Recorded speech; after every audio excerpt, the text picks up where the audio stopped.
il faut que tu prophétises encore sur un grand nombre de peuples, et de nations, et de langues, et de rois. Apocalypse 10, verset 11. Telle est la mission que nous avons accepté de remplir jusqu'à ce que la terre soit éclairée de la gloire de Dieu.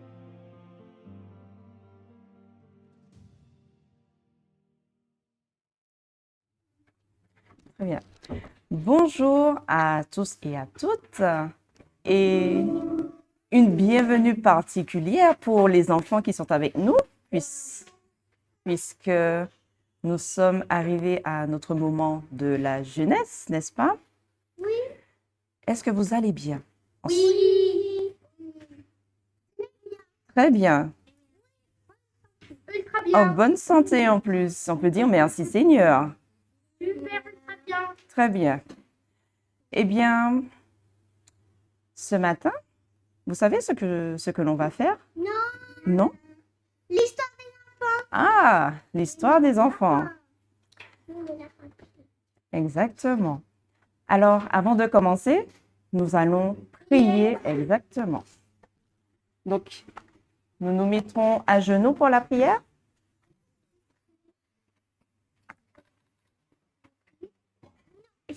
Je vais prier et à la fin, on va prier. Notre Père qui est aux cieux, nous te remercions pour cette nouvelle journée que tu nous accordes. Nous te remercions pour ton amour. Et Père, pour ce moment, nous voici agenouillés devant ta face et nous souhaitons passer ce moment en ta présence. Que tu puisses parler au cœur de tes petits-enfants qui sont à genoux et aussi de tes grands-enfants. Et que par ton esprit, nous puissions comprendre ce que tu as à nous dire en ce jour. Garde-nous, Père. Et ce sont les grâces que nous t'en prions par les mérites et au nom de ton Fils Jésus-Christ. Amen. Je n'ai même pas entendu ce que je voulais dire.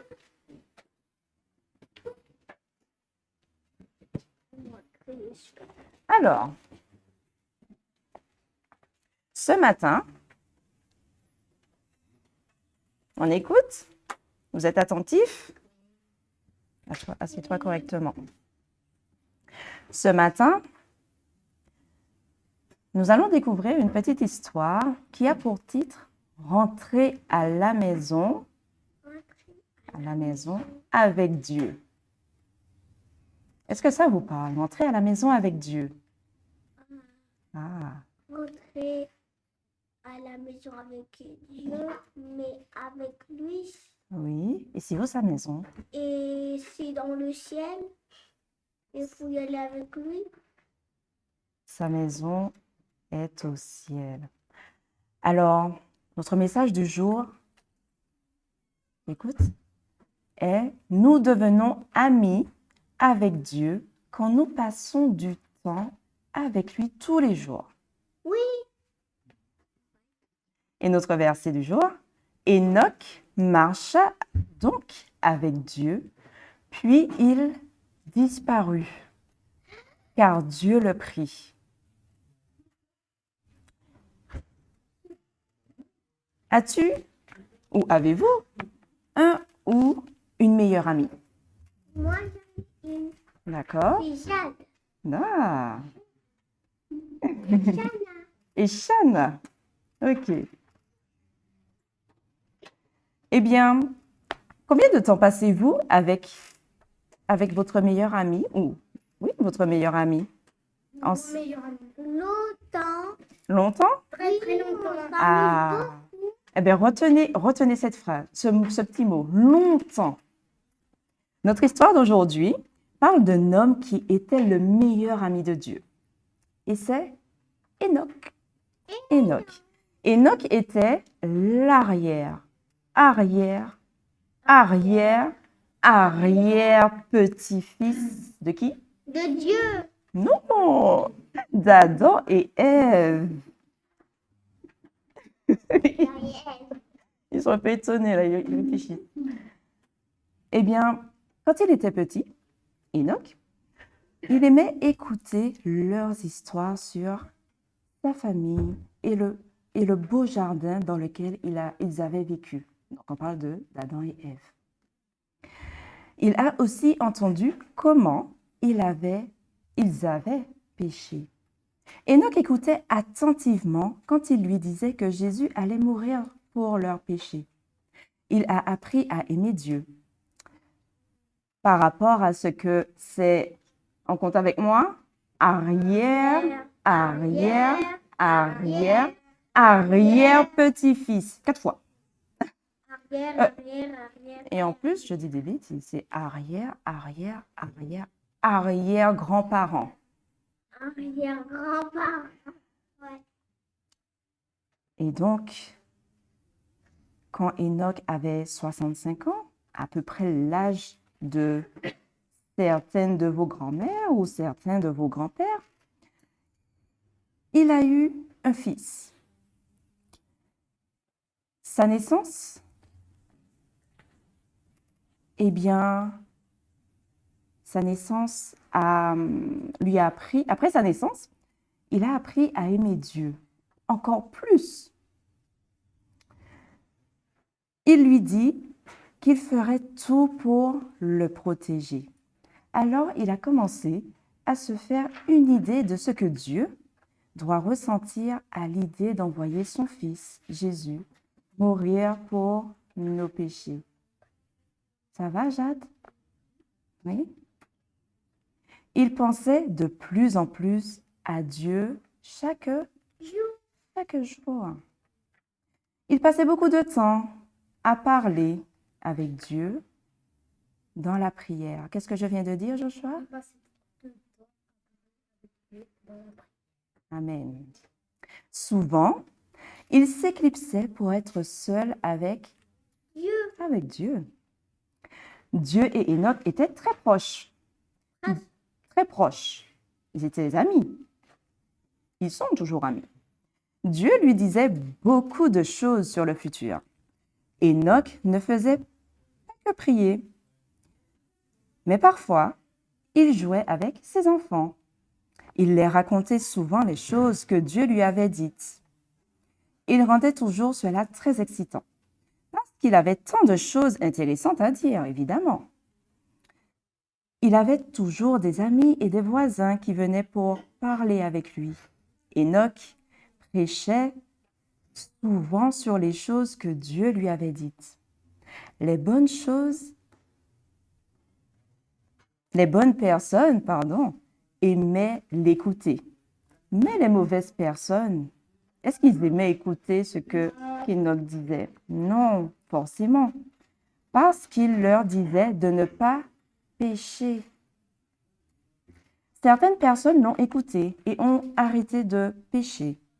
Et on peut dire gloire à Dieu pour cela, n'est-ce pas? D'autres ne s'en souciaient pas. Ils péchaient encore plus. Oui, mais on va dire ils ne s'en souciaient pas. D'accord? Même si Enoch voyageait et prêchait, il parlait constamment à Dieu et l'adorait. Puis plus il passait de temps avec Dieu, plus il reflétait l'amour et la joie de Dieu. Exactement. Vous savez, quand vous passez tellement de temps chez votre ami, chez votre meilleur ami, que les voisins pensent que vous vivez ensemble avec votre ami, que vous vivez dans la même maison. Ah ben c'est pas possible, moi j'ai pas la même. Ce n'est pas la question, n'est-ce pas? Eh bien,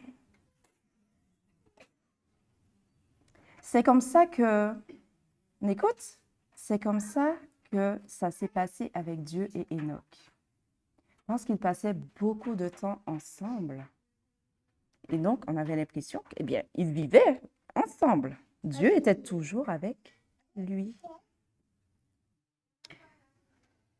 Enfin, un jour, Dieu a juste pris Enoch pour qu'il vive avec lui ou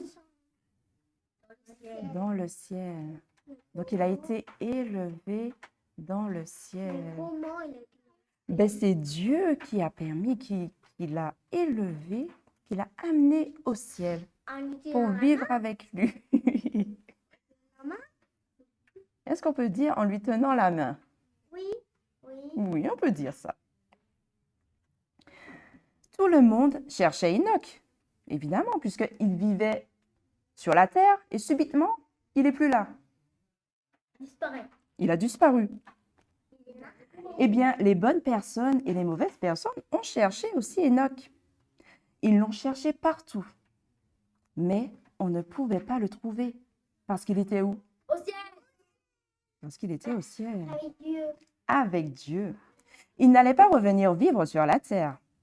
Pas du tout. Son fils, le fils d'Enoch, qui s'appelle Mathusalem, avait des sentiments mitigés parce que son père lui manquait beaucoup. Mais il savait qu'il était heureux au ciel. Et surtout, il savait que Dieu était son ami aussi. Il est aussi ton ami. Dieu est aussi ton ami, n'est-ce pas? Oui. Ah, d'accord. Donc, tu peux marcher avec lui tous les jours. Il peut marcher dans la nuit avec lui tous les jours. Oui. Et tout comme Enoch l'a fait. Mathusalem a essayé de suivre l'exemple de son père. Et j'espère que chacun d'entre vous, eh bien, vous le ferez aussi. Et aussi, j'espère qu'il a réussi à aller au ciel et retrouver son père. Eh bien, nous verrons ça lorsque nous serons Au ciel. au On ne ciel. va jamais aller au ciel. Pourquoi? Ouais, on a été jamais au ciel. Ah, mais alors. Hier, on n'a pas vu que Jésus allait venir nous chercher ses enfants? Oui, parce que exactement, on n'était pas encore nés. Il faut à nouveau naître. Ah, ça c'est une belle phrase. C'est ce que papa m'avait dit l'année dernière. Il faut naître de Mais nouveau. comment? Il faut naître de nouveau pour monter au ciel. Mais comment on fait pour naître de nouveau? C'est une très bonne question. Non. Alors, rapidement, je vous explique parce que le temps est presque fini. Alors, renaître de nouveau, c'est pas redevenir bébé physiquement. C'est renaître spirituellement, renaître dans le cœur, c'est-à-dire de pouvoir aimer Dieu comme un enfant peut aimer ses parents, peut avoir confiance en ses parents. Eh bien, il faut aussi aimer Dieu et avoir confiance en Dieu. D'accord? C'est comme ça qu'on va faire pour nous naître. Ah oui, exactement. Moi, j'aimerais bien aller dans le ciel. Je Amen. rêve de voler à chaque fois. Eh bien, vous savez ce que l'on va faire? Parce que nous pouvons demander cela à Dieu. N'est-ce pas? Eh bien, on va faire une petite prière, d'accord? Et on va demander à Dieu de nous aider à marcher avec lui, de renaître de nouveau, comme tu l'as dit, afin que nous soyons au ciel avec lui. Voler. Si tu veux. Mais calme-toi. On se met à genoux? Qui veut prier? Pas moi, en tout cas. Non, pas moi. Tu veux que je t'aide? Oui. Tu répètes après moi? Oui. Allez. Tu parles fort, hein? Oui. Notre Père, Notre Père, merci pour merci pour cette histoire cette histoire qui nous donne qui nous donne un exemple. un Un exemple exemple. Aide-nous de nous à marcher à marcher avec toi avec toi par la prière, par la prière, tout comme tout comme Enoch Enoch l'a fait, l'a fait, afin afin que nous puissions que nous puissions vivre vivre avec toi avec toi au ciel. au ciel. Au nom de Jésus. Au nom de Jésus. Amen. Amen. Amen. Voilà.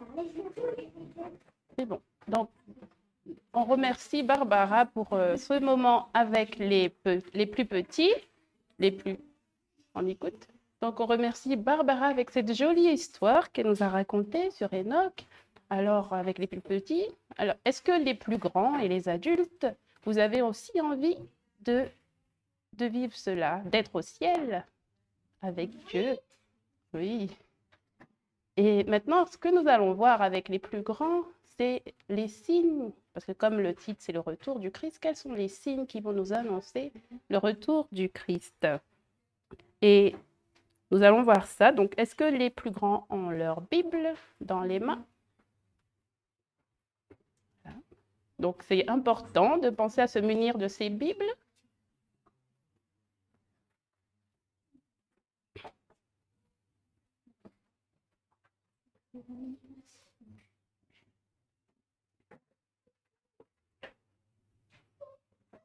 Voilà. Donc, on est dans...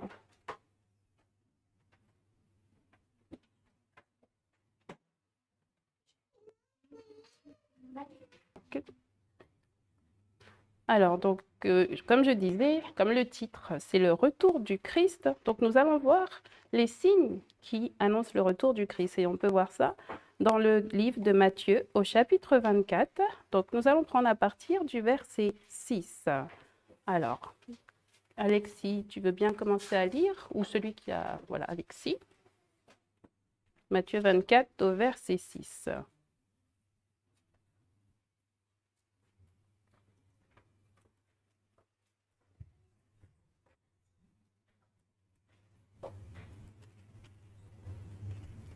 Vous entendrez parler de guerre et de bruit de guerre. Prenez garde de ne pas vous troubler, car il faut que toutes ces choses arrivent, mais ce ne sera pas encore la fin. Merci. Chana, tu veux bien prendre le verset 7 et 8?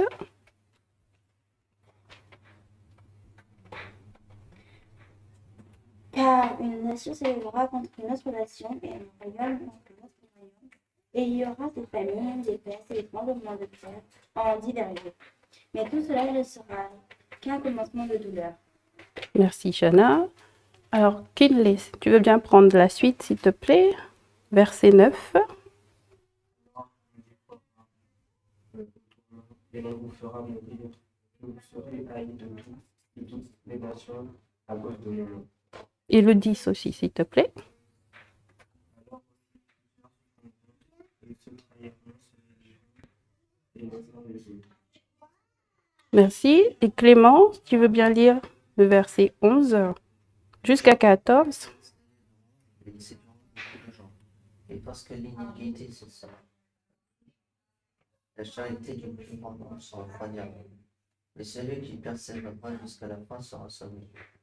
Cette bonne nouvelle de l'amour sera prêchée dans le monde entier, servant de témoignage à toutes les nations. Alors viendra la fin. Merci, Clément. Alors, Alexis, au verset 15. Quand donc vous verrez dans le lieu saint l'abomination de la désolation, dont le prophète Daniel a parlé, que celui qui le lit y fasse attention. Verset 16 et 17, Chana. Alors que ceux qui seront dans la Judée s'enfuient aux montagnes, que celui qui sera au haut de la maison ne descende point pour emporter quoi que ce soit de sa maison. Kinley, verset 18.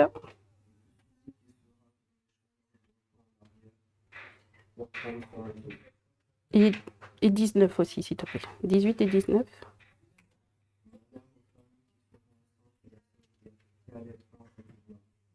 Merci. Et Clément, 20 jusqu'à 22.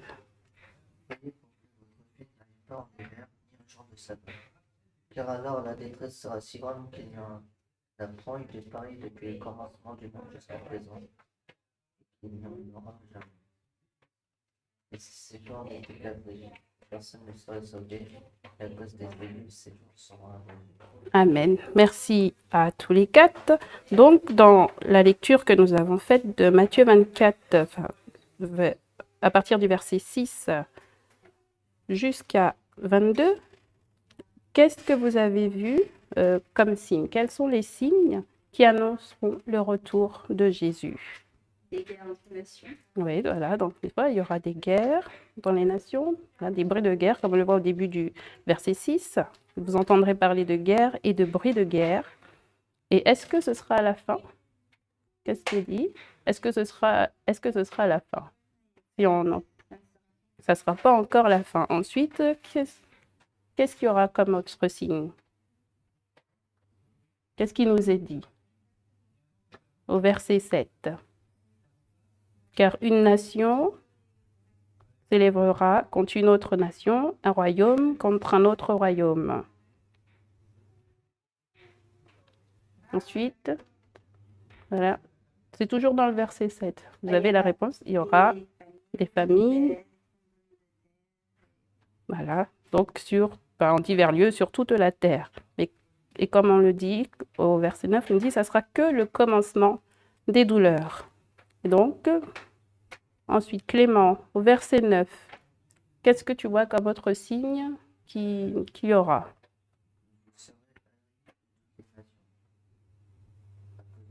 Voilà, donc, comme on dit, à cause du nom de Dieu, on nous haïra. Donc, tous les enfants de Dieu seront haïs de toutes les nations, de ceux qui n'auront pas accepté Jésus.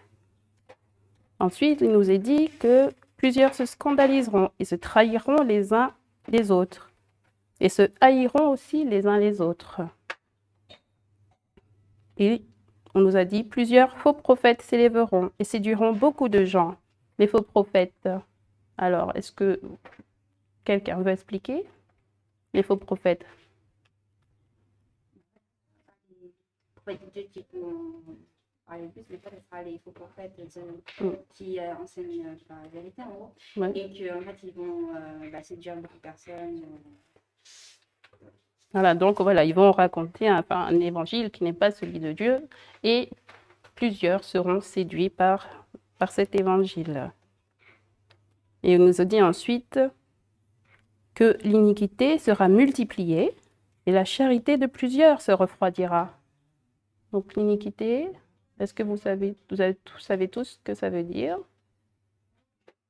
Oui, le péché. En effet, donc le péché il sera encore plus fort, en plus grand nombre, et la charité, donc l'amour, il y aura beaucoup moins d'amour. Et il nous est dit au verset 13, celui qui aura persévéré jusqu'à la fin sera sauvé. C'est une belle espérance. Donc celui qui persévère jusqu'à la fin sera sauvé. Et cet évangile du royaume de Dieu sera prêché par toute la terre pour servir de témoignage à toutes les nations, et alors la fin arrivera. Donc, c'est à ce moment-là que la fin arrivera. Ce n'est pas que quand on entend ça, ce sont des signes qui annoncent le retour de Jésus, mais comme on l'a vu, ce n'est pas encore la fin, et qu'on voit que la fin arrivera quand l'évangile de Dieu sera prêché par toute la terre pour servir de témoignage à toutes les nations, et alors la fin arrivera. Et donc après, il nous est donné des conseils, il nous est dit justement quand nous verrons cela, quand on sera dans le lieu saint, l'abomination qui cause la désolation et dont le prophète Daniel a parlé, alors que ceux qui sont en Judée s'enfuient dans les montagnes, que celui qui sera au haut de la maison ne descende point pour s'arrêter à emporter quoi que ce soit de sa maison, et que celui qui est au champ ne retourne pas en arrière pour emporter ses habits. Malheur aux femmes qui seront enceintes et à celles qui allaiteront en ces jours-là. Priez que votre fuite n'arrive pas en hiver ni un jour de sabbat, car il y aura une grande affliction, telle que depuis le commencement du monde jusqu'à présent, il n'y en a point eu, et qu'il n'y en aura jamais de semblable. Voilà. Donc, est-ce que vous avez compris pourquoi Jésus nous a donné ces conseils? Que quand on verra ces signes, pourquoi on dit qu'on doit s'enfuir, ne rien emporter?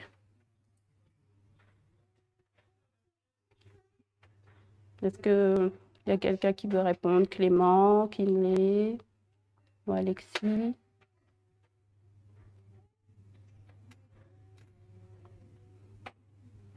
Voilà. Est-ce qu'on aura le temps de prendre des choses ou d'emporter? C'est-à-dire qu'il faudra être prêt avant parce que, en fait, voilà, comme c'est la fin, en fait, on devra juste voilà, suivre parce qu'après, sinon, voilà, comme on l'a vu aussi hier, comme on l'a entendu dans les messages, qu'on sera persécuté. Donc, c'est pour ça aussi qu'on a ces conseils-là. Et comme nous est dit le chapitre 22, que si ces jours-là n'avaient pas été abrégés, personne n'échapperait, mais ils seront abrégés à cause des élus. C'est ce que nous dit le chapitre 22. Parce que merci. Le verset 22, que justement, c'est pour cela qu'on a ces conseils-là, parce que sinon, voilà, ça sera la désolation, comme dit, la ruine, et il y aura la persécution, et que si ces jours ne sont pas abrégés, il n'y a personne qui n'échapperait, mais grâce aux élus, ces jours seront abrégés. Et donc, je vais lire aussi le verset 31, voilà, qui nous dit qu'il enverra ses anges avec un grand son de trompette, et ils rassembleront ses élus des 4 vents, depuis un bout des cieux jusqu'à l'autre bout. Voilà, donc on va passer à un autre point. Voilà, comme on l'a vu, une série de questions. Donc, Alexis, est-ce que tu veux bien prendre titre 2 au chapitre 13? Enfin, titre 2, verset 13.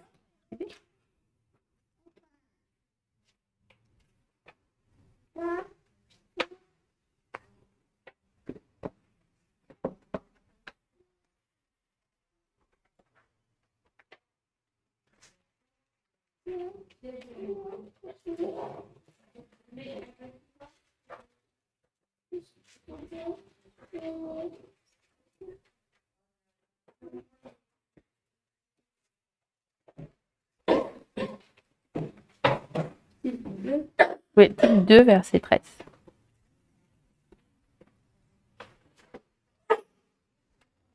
En attendant la bienheureuse espérance et la manifestation de la gloire de notre grand Dieu et sauveur Jésus-Christ.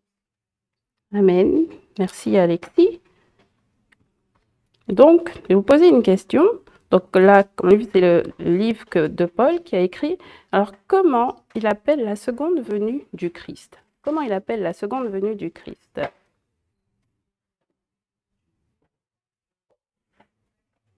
Est-ce que tu as une idée? Comment il appelle la seconde venue du Christ? Il dit, en attendant la bienheureuse espérance et l'apparition de la gloire du grand Dieu et notre Sauveur Jésus-Christ. Après, si les autres aussi, vous pouvez l'aider. Voilà, donc, en effet, la bienheureuse espérance et l'apparition de la gloire du grand Dieu, de notre Sauveur Jésus-Christ. Donc, la bienheureuse espérance. Ensuite, Chana, Jean 14, versets 1 à 3.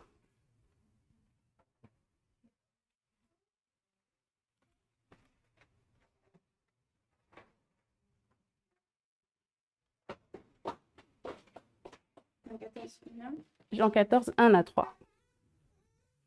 Que votre cœur ne se trouble point, croyez en Dieu, croyez aussi en moi. Il y a plusieurs demeures dans la maison de mon Père. Si cela n'était pas, je vous l'aurais dit. Je vais vous préparer une place. Et quand je serai parti et que je vous aurai préparé une place, je reviendrai et je vous prendrai avec moi, afin qu'où je serai, vous y soyez avec moi aussi. Amen. Donc là, dans ce passage, quelle promesse le Christ fit au sujet de son retour? Quelle promesse il nous a faite au sujet de son retour? Voilà, donc en effet, comme il dit, lorsque je m'en serai allé et que je vous aurai préparé une place, est-ce que c'est tout? Il nous prépare une place et ensuite, qu'est-ce qu'il dit? Voilà, donc je reviendrai et je vous prendrai avec moi afin qu'où je serai, vous y soyez aussi. Et au verset 4 aussi, qui nous dit, et vous savez où je vais et vous en savez le chemin. Kinley, si tu veux bien prendre Matthieu 24, versets 23 à 27.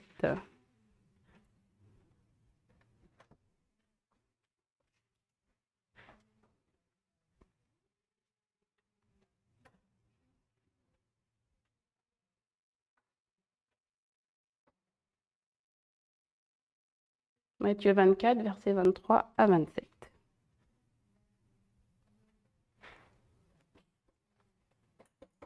Quelqu'un nous dit, alors, le Christ est ici, mais il est là, ne le croyez pas.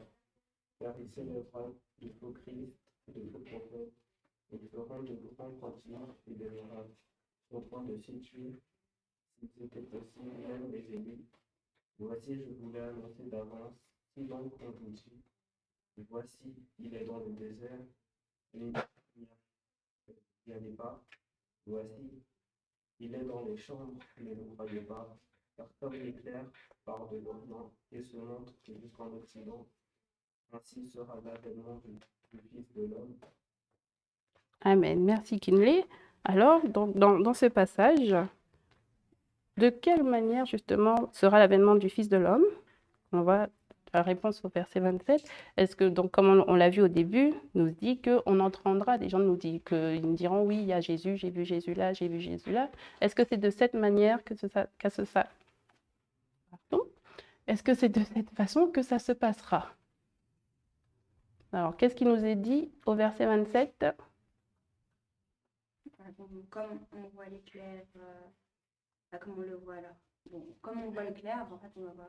Voilà, donc, en effet, donc l'avènement de Jésus, ça se fera comme un éclair. Et donc, on le verra, en fait, comme dit, de l'Orient jusqu'à l'Occident. Donc, on le verra comme on voit l'éclair d'un seul coup.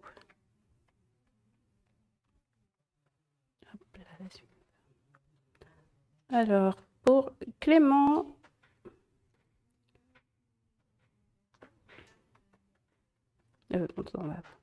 donc Matthieu 24 au verset 30. Alors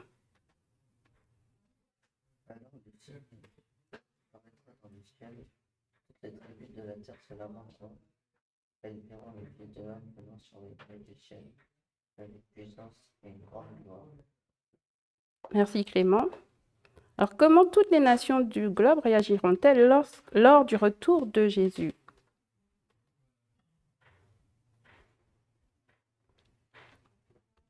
Alors, alors, comment toutes les nations réagiront-elles lors du retour de Jésus? D'accord, donc toutes les tribus de la terre, comme il nous est dit, se lamenteront en se frappant la poitrine, et elles verront le Fils de l'homme venir sur des nuées du ciel avec une grande puissance et une grande gloire.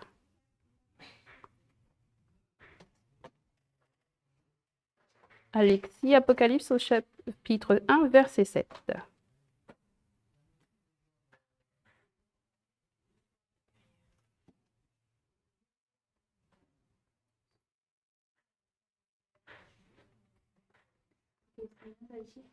Verset 7.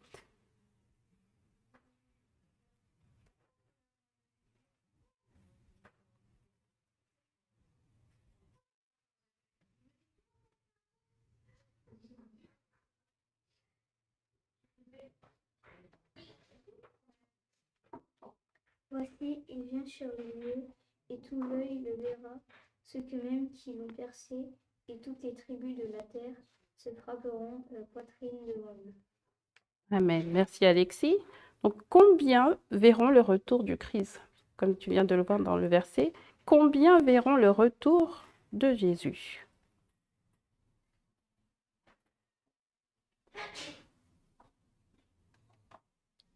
Est-ce que ça sera juste une partie ou est-ce que ça sera tout le monde? Voilà, donc en effet, comme tu l'as lu, on a dit au verset 7, le voici sur les nuées et tout œil le verra, et même ceux qui l'ont percé, il est dit, même ceux qui l'ont percé, et toutes les tribus de la terre se frapperont la terre en le voyant. Oui, amen. Merci. Oui, donc se frapperont la poitrine en le voyant. Oui, amen. Alors, donc Jana, acte 1, versets 9 à 11.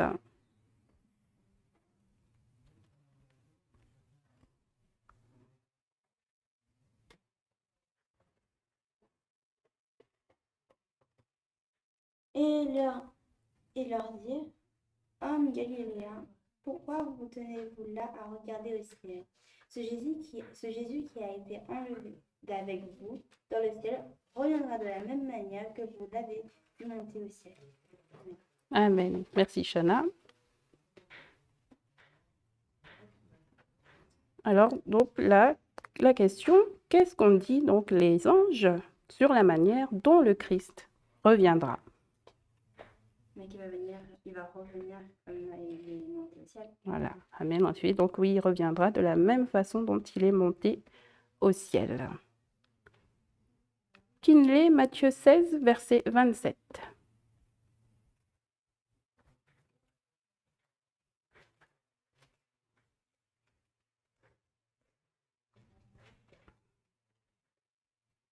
Car le Fils de l'homme doit venir dans la gloire des hommes, car le Fils de l'homme doit venir dans la gloire de son Père avec ses anges, et alors il rendra à chacun selon ses œuvres. Amen. Merci, Kinley. Hop. Donc, quel est le but du retour de Jésus? Kinley, est-ce que tu... Donc, Matthieu. Quel est le but du retour de Jésus? Qu'est-ce qu'il nous est dit au verset 20? Oui, vas-y. Voilà, donc il reviendra avec la gloire de son Père, les anges, et qu'il nous est dit à la fin du verset, il rendra à chacun selon ses œuvres. Donc c'est revenir pour nous sauver.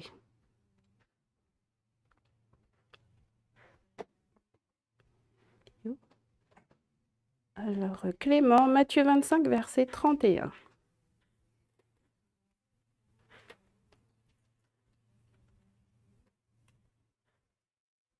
Lorsque le Fils de l'homme viendra dans sa gloire avec tous les anges, et il s'assiera sur le trône de la gloire.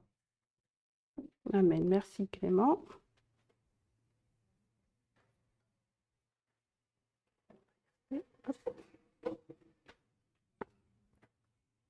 Donc, qui accompagnera notre Seigneur lors de sa venue?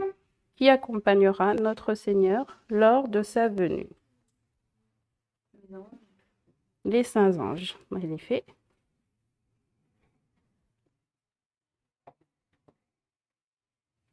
Alexis, Matthieu 24, versets 30 et 31.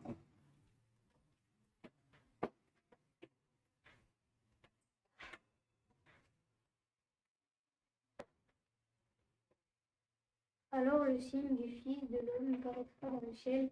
Alors aussi toutes les tribus de la terre se lamenteront en se frappant la poitrine, et elles verront le Fils de l'homme venant sur les nuées du ciel avec une grande puissance et une grande gloire.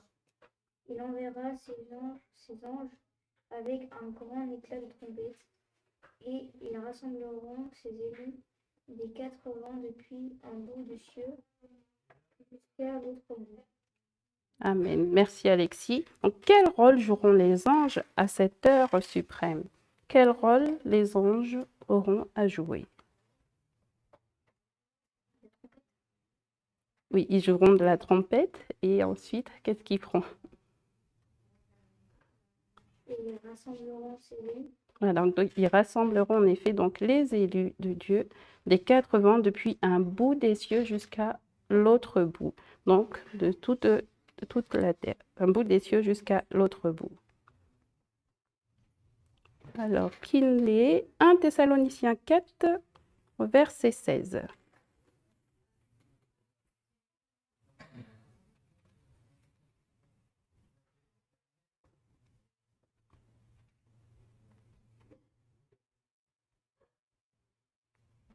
Car le Seigneur lui-même a un signal donné à la voix d'un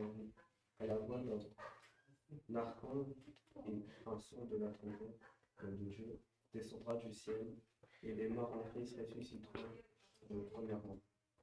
Amen. Alors, donc, lors du second avènement du Christ, qu'adviendra-t-il de ceux qui sont morts en Christ?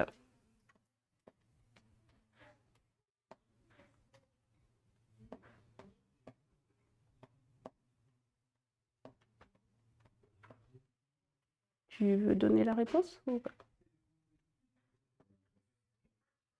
Donc ceux qui sont morts en Christ, ils ressusciteront en premier. Ils ressusciteront en premier. Alors,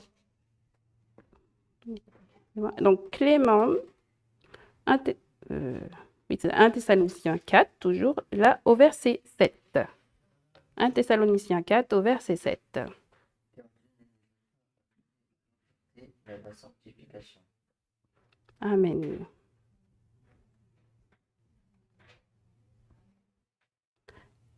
Donc, qu'en sera-t-il de tous les justes qui auront survécu jusqu'à ce jour-là?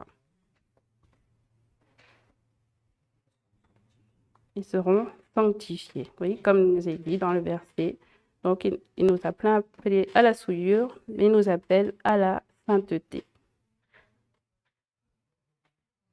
Alors, Alexis, 1 Corinthiens chapitre 15, versets 51 à 53.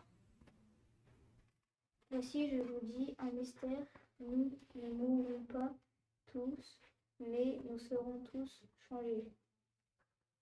En un moment, en un clin d'œil, à la dernière trompette, car la trompette sonnera, et les morts ressusciteront incorruptibles, et nous serons changés. Jusqu'à 53. Car il faut que ce corps corruptible soit revêtu de l'incorruptibilité et que ce corps mortel soit revêtu de l'immortalité. Amen. Merci, Alexis. Donc, comment les justes seront-ils transformés lors du retour du Christ? Comment les justes seront-ils transformés lors du retour du Christ?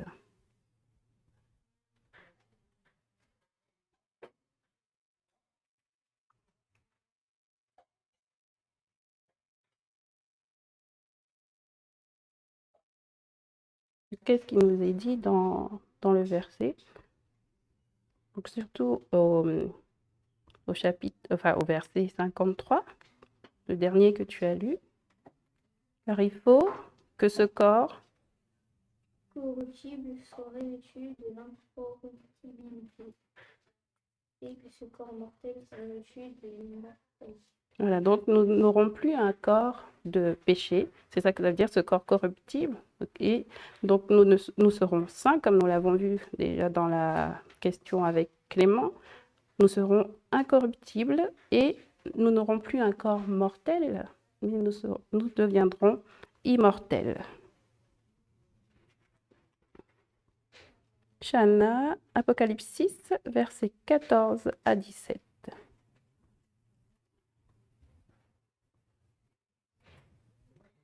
Et le ciel se retirera comme un livre qu'on roule, et toutes les montagnes et les îles furent ôtées de leur place. Et les rois de la terre, les grands, les riches, les capitaines et les puissants, tout esclave et tout homme libre se cachèrent dans les cavernes et dans les rochers des montagnes. Et il disait aux montagnes et aux rochers, tombez sur nous et cachez-nous devant la face de celui qui est assis sur le trône, devant la colère de l'agneau. Car le grand jour de sa colère est venu, et qui peut subsister? Amen. Amen. Merci, Chana. Quel effet cet événement produira-t-il sur les réprouvés?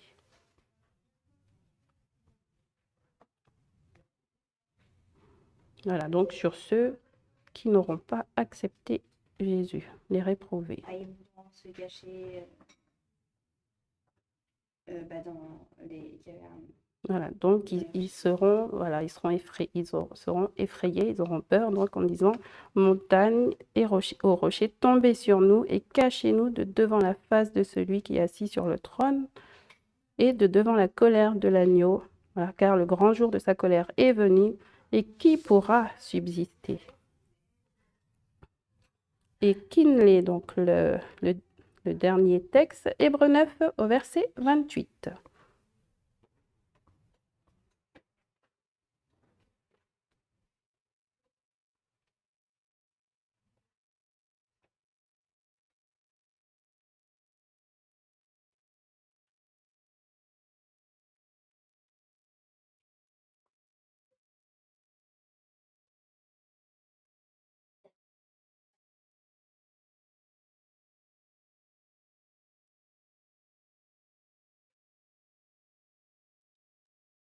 Oh, tu l'as?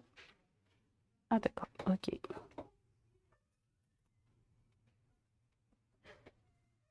Donc Hébreux 9, verset 28. Le péché de plusieurs apparaîtra sans péché à ceux qui l'attendent pour le salut. Amen, merci Clément. Donc lors de son retour, pour qui Jésus sera-t-il le grand libérateur? Enfin, qui l'est, pardon. Pour qui Jésus sera-t-il le grand libérateur lors de son retour? Voilà, donc pour ceux qui attendent le salut, comme il nous est dit dans le verset, de même aussi Christ ayant été offert une fois pour ôter les péchés de plusieurs, hein, donc il a été offert pour enlever le péché donc, de tous, et il va paraître une seconde fois sans péché, en effet, à ceux qui l'attendent pour obtenir le salut. Donc pour tous ceux qui auront accepté Jésus et qui auront persévéré jusqu'à la fin. C'est ce qu'il nous est dit. Amen. Donc merci à tous pour votre participation. Et donc, pour finir, je vais demander à Clément de lire Philippiens 3, versets 20 à 21. Mais notre cité, à nous, est dans les cieux, où nous attendons aussi, comme sauveur le Seigneur Jésus-Christ, qui transformera le corps d'humiliation en semblable le corps de sa gloire, par le pouvoir qu'il a de s'assujettir. Amen. Merci Clément. Donc, c'était pour faire donc, un retour par rapport à la question de Clément, quand on nous disait, pas de Clément, d'Alexis, que nos corps seront incorruptibles, voilà, que nous serons changés. Et donc, ça veut dire qu'on sera façonné, on sera refaçonné à l'image de Jésus. On sera refaçonné à l'image de Jésus. Donc, merci à tous pour vos réponses et votre participation. Et donc, pour terminer, donc je vais prendre, pour finir ce moment, je vais lire dans Événements des derniers jours, à partir au paragraphe 207.2, qui a pour titre « Jésus descend en puissance et en gloire ». Bientôt apparaît, à l'est, un petit nuage noir, grand comme la moitié d'une main d'homme à peu près. C'est le nuage qui entoure le Sauveur et qui paraît de loin environné de ténèbres. Le peuple de Dieu reconnaît le signe du Fils de l'homme. Dans un silence solennel, il le contemple tandis qu'il s'approche de la terre en devenant plus léger et plus glorieux, jusqu'à former un grand nuage blanc dont la base est comme un feu dévorant, et au-dessus duquel se déploie l'arc-en-ciel de l'Alliance. Jésus s'avance comme un puissant conquérant.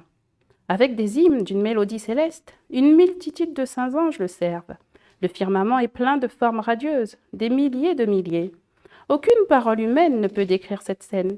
Aucun esprit mortel n'en peut concevoir la splendeur. Le roi des rois descend, porté sur le nuage, environné de flammes ardentes. Les cieux roulent comme un livre, la terre tremble devant lui, et toute montagne, toute île se trouve déplacée. Donc, lisons aussi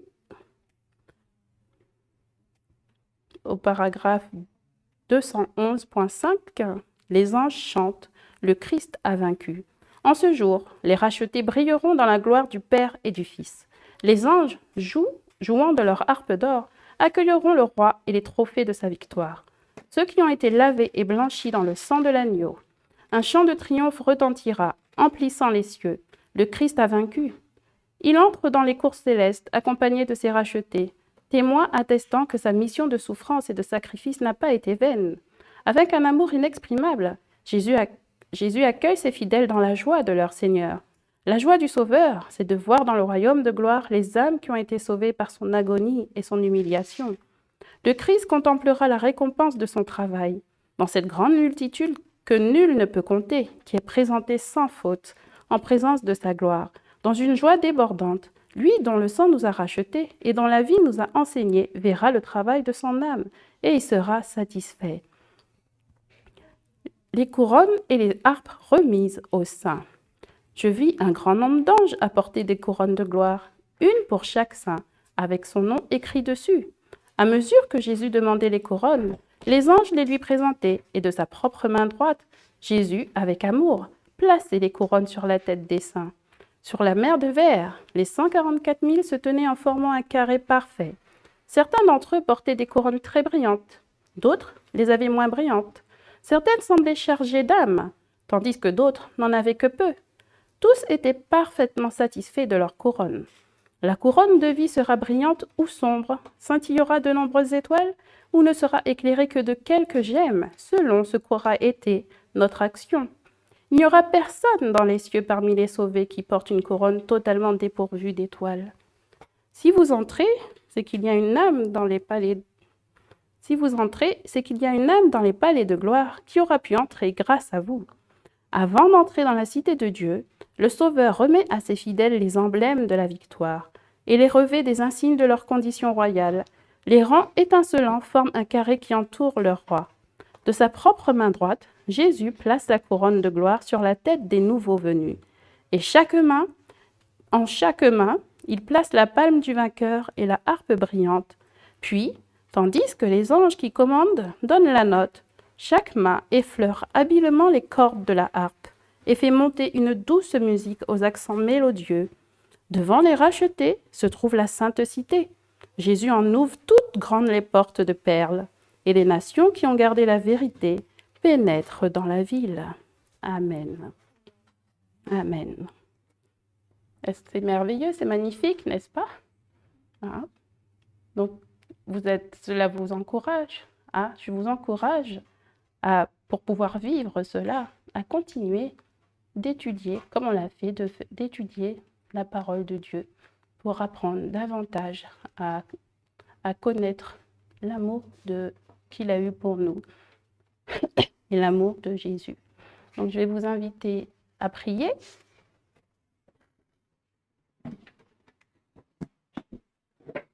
Alors, est-ce que l'un de vous veut prier?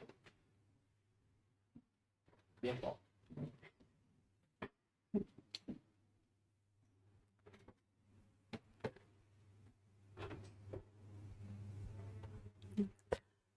Merci Seigneur Jésus pour ce moment que tu nous as permis de passer avec les petits aussi bien que les grands et nous annonçons ton retour. Oui Seigneur, que tu puisses continuer de nous guider, de nous accompagner et que nous puissions toujours rester fermement accrochés à ta parole afin de pouvoir faire partie de ton royaume.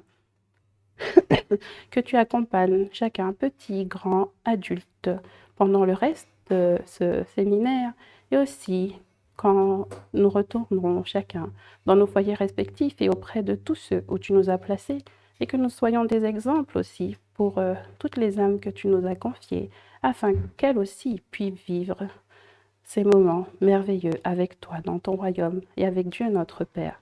C'est en ton nom puissant que je t'ai prié sur ton regard béni et pour ta gloire. Amen. Amen. Merci d'avoir écouté cette présentation.